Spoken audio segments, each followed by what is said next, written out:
میرا سوال آپ سے یہ ہے کہ مجھے کئی دوست ملے جن میں سے کچھ سیاہ ہے اور کچھ سنی. جیسے آپ نے کچھ دیر پہلے بتایا کہ جو انسان مانتا ہے کہ اللہ ایک ہے اور محمد علیہ السلام آخری پیغمبر ہیں تو میں مانتا ہوں اس بات کو. تو اگر میں یہ کہوں کہ میں مسلمان ہوں تو یہ جھوٹ نہیں ہے. لیکن مسلمان بننے کے بعد ایک نماز پڑھنا بہت ضروری ہوتا ہے اور کچھ طریقے ہیں جو دونوں ہی دوستوں نے مجھے بتائے لیکن ان کے طریقے الگ الگ ہیں. تو مجھے یہ سمجھ میں نہیں آیا کہ کس کا طریقہ میں اپناؤں کیونکہ دونوں ہی اپنے طریقوں کو صحیح سمجھیں. بھائی صاحب نے سوال کیا کہ اگر اللہ ایک ہے اس میں ماننا ہے اور محمد صلی اللہ علیہ وسلم پیغمبر ہے تو میں مانتا ہوں تو اس طریقے سے مسلمان ہوں میں. لیکن میرے دو دوست ایک شیعہ ایک سنی اور مسلمان بننے کے لیے نماز پڑھنا ضروری ہے تو کس طریقے سے نماز پڑھوں؟ بھائی صاحب آپ کہتے ہیں کہ اللہ ایک ہے, آپ مانتے ہیں کہ اللہ کے پیغمبر محمد صلی اللہ علیہ وسلم آخری پیغمبر ہے, تو آپ نے کہا کہ کس طریقے سے نماز پڑھوں. یہ شیعہ سنی جو آپ نے پوچھا, آپ جب قرآن پڑھیں گے قرآن میں نہ شیعہ ہے نہ سنی ہے,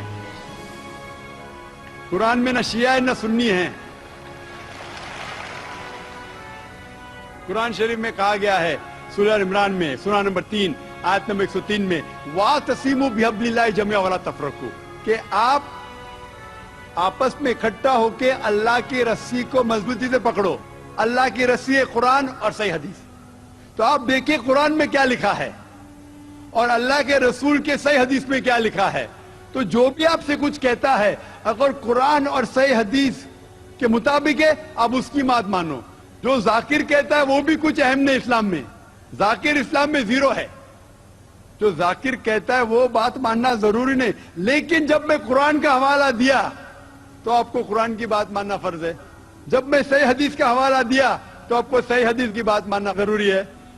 تو اسی لیے کوئی بھی شخص کچھ کہتا ہے اگر اختلاف ہے اس میں تو پھر سے رجوع ہو جاؤ قرآن اور حدیث کے پاس, کیونکہ قرآن میں لکھا ہے سورہ نساء میں سورہ نمبر 4 آیت نمبر 59 میں ورس نمبر 59 میں اطیعوا اللہ واطیعوا الرسول, اللہ کی اطاعت کرو, اللہ کی بات مانو اور اللہ کے رسول کی بات مانو. اور وہ لوگ those who have been charged with authority, جو الامر ہے, وہ لوگ جو آپ کے امیر ہے. لیکن اگر ان میں اختلاف ہے پھر سے رجوع ہو قرآن اور حدیث کے پاس, اللہ اور اللہ کے رسول کے پاس. تو اگر دو شخص دو عالم کوئی بھی اگر اختلاف ہے آپ پھر سے مڑو اللہ اور اللہ کے رسول کے پاس, قرآن اور صحیح حدیث کے پاس. پھر دیکھو کہ کون سا دوست, کون سا مسلم, کون سا عالم, کون سا مولانا قرآن اور صحیح حدیث کے مطابق کہہ رہا ہے. آپ سمجھے؟ تو اس سے پتا چلے گا کہ کیا صحیح ہے. آپ بولتے ہیں کہ نماز پڑھنے کے طریقے میں اختلاف ہے, شروع میں کم از کم جو یکساں ہے وہ تو شروع کرو. اختلاف بہت تھوڑا ہے, نماز کے طریقے میں اختلاف بہت تھوڑا ہے, جو یکساں ہے وہ تو شروع کرو. اگر آپ مسلمان بننا چاہتے ہیں تو اتنا وقت کیوں لے رہے؟